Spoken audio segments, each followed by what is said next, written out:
తల్లి, ఎంగిలి కానిదేది ఈ సృష్టిలోనే లేదు.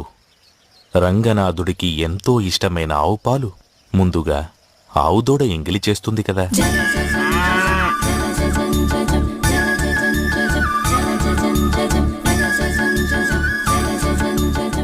పంచామృతాలలో ఒకటైన తేనెను తేనెటీగలు ఎంగిలి చేస్తాయి కదా.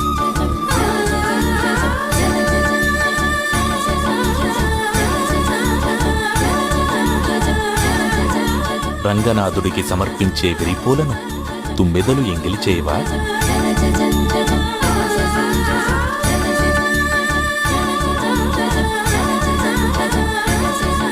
చివరికి శ్రీవారికి ఎంతో మడితో అభిషేకించే కావేరీ జలాలను చేపలు, ఇతర జలచరాలు ఎంగిలి చేయకుండా ఉంటాయా చెప్పు?